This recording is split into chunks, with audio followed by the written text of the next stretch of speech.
Alright, I'm here with Team King of Games, 3Stacks. What's up, man? How you been? What's up?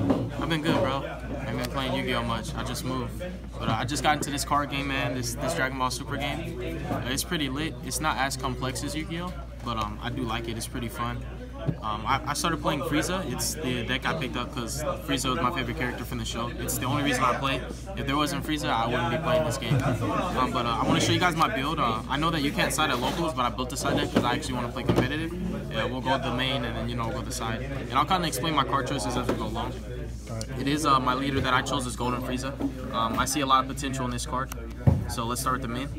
So starting off with your Frieza's Army cards, I play 4 Avengings. It's kind of it's a must, it's a necessity. It's a really, really powerful starting card. You want to see this in your opening hand so that you can net that plus, because you're basically going to play an energy for free, because this is going to pay for itself. You're going to get that draw, so that energy you played is for free and you'll still be at 6 cards. So it's kind of like in Yu-Gi-Oh! It's like you're breaking even, but there are ways that you can +1, which is with your Boma. I only do 3 Bomas just because I was seeing it a little bit too much. I wanted to see it enough, but I didn't want it to be overkill. I do have enough drop power, so I just did 3 Bomas. It's basically the mitigation or the supplement for the blue boo.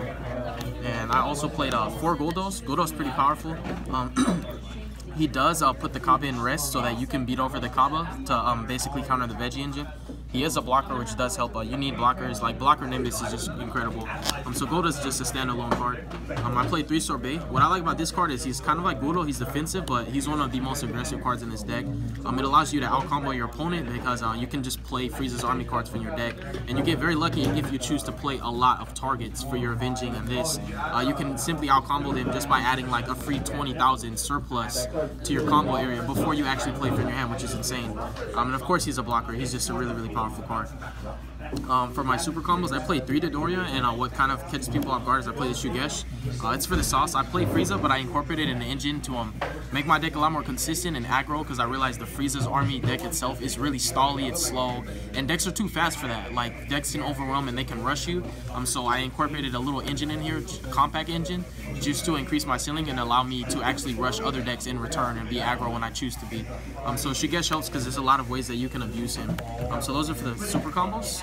And a lot of the cards in the deck are actually pretty free. They're all low drops, like 2s and 1s, so you don't have an issue of like waiting to charge and like stuff like that. And then for kind of like some win conditions of the deck, I play, this is my favorite Frieza. I play 3 of the Returning Terror. This card is like a standalone card. Everybody's trying to rush their Awakens. Most Awakens are at 4 or less. When you drop this card, it's so much pressure because not only do they have to out-combo you the first time, but if they don't out-combo you the second time, it leaves them at 2. You just drop another double strike and you finish the game. It's really powerful. It does deal with like the KOs. It KOs rest modes. You can combo it with Crusher Ball and Goldo to force them to go to rest and then KO their field. But the most important thing is this dual attack and this double strike. It's a threat automatically. They can like waste so much just like trying to out combo this card, and then you play your actual threat and just get rid of them. So I love this card. It's like my favorite Frieza. I do play 3 Clan of Terror. I like the information. It is very, very important to know whether or not they have a super combo, to know whether or not they have a counter, so that you know whether it's time for you to push or like if you just want to hold your cards for the next turn. So like this helped me out a lot. I played at locals today. I didn't do too good, but I'm still learning. This helped me out a lot, like being able to play super combos in rest modes, knowing that they have a Nimbus, knowing that they have a Bloodlust in the mirror match. Like it's crucial, and it's a 20k double strike, so it's a threat. So these are kind of like your win conditions. You want these plus another one of my black cards, and it's just gonna be game. And then I played 2 on Destructive Occupations. I was playing 4, but instead of playing 4 of this, I opted to play 2 no openings. Now I could play more, but there's an engine that I'm playing in my deck that allows me to cycle through my Saiyan cards, which of course is Planet Vegeta. So this allows me to self-awaken. Well, both of these are pressure cards because they're 1-drop 15s, and 15's a threat to any leader regardless if they're awakened or not. And this just helps me a lot. It's like it's really, really flexible. I like being able to draw. I like being able to add more resources and self-awaking, because some people might stall me because like they don't want me to awaken. They want to awaken first and then stall me. So like it just helps having the option. And then for some engine cards, I play 2 explosives. He's one of the main reasons why I play the Shugesh, because Shugesh and explosive is just redundant. It's just not fair. Like when you hit somebody with that combo, especially when they're going in for gain, you force them to waste like 10, 11 cards out of their hand, and you play what, 2, and you just end everything. It's really powerful. I like it a lot. I also play a Sun Goten, Family of Justice. It's more or less to deal with the veggies. I heard a lot about veggies to out the Kaba so that they can't Shugesh for the kill, because it won't be free basically. It helps that. It helps to get rid of blockers. You know, if it doesn't have barrier, basically you can deal with it. And I like it. It's also really good when you play against apes, because if you take the 3 drop out, they don't go into the 5 drop. Exactly. It's a really powerful standalone card. And the cool thing is I could play less of these because I play Planet Vegeta, so it makes my Planet Vegeta very versatile, and it could get me out of certain binds. I have a lot of options, so whenever I see Planet Vegeta, there's a lot of things that I can make happen for myself. And I also play 2 Increasing Evil Massane. The most important thing is he's dealing with blockers. Whereas, you know, this one doesn't hit blockers, but I still play both of them because I like the options. I like being able to board wipe hitting the Kaba and also the Khalifa, and you know, that one drop for example. But it's really powerful. They outs threats. I like this one more because it does tell me to self-awaken and it hits blockers, whereas this one cannot hit blockers, but it's still a board wipe. It's almost like my version of a kill, right? I don't play veggie, so I need something to be aggro to supplement for where I'm missing and lacking. And I like these also because they're searchable through Planet Vegeta, so it's a threat as well. Like when you see Planet Vegeta, that's what I was saying, like you have so much options. Planet Vegeta is like, it could be your self-awakening, it can out problematic cards, it can get rid of blockers, it can add to your super combo, like you could search your super combo, of course. Like Planet Vegeta is just one of the most standalone cards in my deck. And then for more black, it's mono yellow, but I play black and yellow with Khalifa. So 2 scientist boosts. I feel like 2 is perfect. My deck draws a lot. The issue I was having when I first built it was I took 3 L's consecutively by decking myself out, and it was only on turn 4, so it wasn't like we stalled each other or anything like that. It was like turn 4 I just drew my last card. So I had to cut back. That's why one of the cards I cut was one of the 4 bombas just down to 3, because I felt like it was a perfect comfortable number. But the scheme is full is really powerful. I mean, the scientist. One thing I like is I like to hold it. Like when I'm swinging, for example, with this card is like game, right? Like everybody wants to stop this card. Like they need to stop it because this game is dual attack, double strike. But you basically bait out their threats, especially like a bloodlust. They're gonna bloodlust this, right, if they have it in the mirror. Once you do that, they're at 2 or less health. You just drop this, draw 2 potential combo pieces, and go in for game. Basically for free, and you never tap yourself out when you do this. So if it's not game, you can still hold your bloodlust, your bad rings, you know, your nimbuses, whatever you're playing. It's a really powerful card. And that's it for the battle cards. In for extras, I play 4 bloodlust. People always told me like to cut different numbers. There's so many situations where if you don't have this card, you actually do lose. If you're playing yellow, you're supposed to maximize on this. Calling it early on a Shugesh, make sure that the KO comes out negated so that they don't KO your field. It stops union absorbs. It's just incredible. Like it's a standalone card. I didn't realize how flexible it really is. In Yu-Gi-Oh, I play Yu-Gi-Oh, I look at this like this is Solemn Judgment. This is Solemn Strike. Like this is it practically stops anything. Even when they do the March of the Apes, like in the the ape matchup, you want to bloodlust them because they're just gonna come out as just little 20Ks, right? And that's better than the crits and the double strikes and everything that they would have. So it's a really powerful card. And I do play 3 Crusher Balls. Some people told me to play 2, but I like this card a lot in binds when I'm playing under pressure and I just need one more turn. When they invest in extremely powerful high drops that are like triple strike and double strike, I just want to Crusher Ball it, right? And then on my next follow-up, once I Crusher Ball it, I can go ahead and just hit it with my favorite Frieza. Yeah. So like I was saying, this and the Guldo, they combo very well because it forces them to go to rest and you just KO them and then you swing at the life.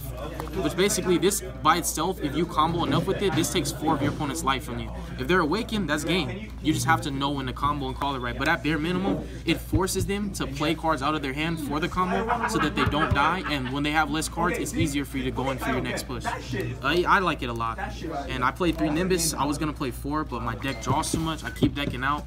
So I feel like if I'm going to cut cards to make room, I'm going to cut cards that I already play. I don't want to lose anything. So to circumvent, I just cut ratios. Like I played 4 of this. I played 4 ups. I cut some of the 4 ups to 3.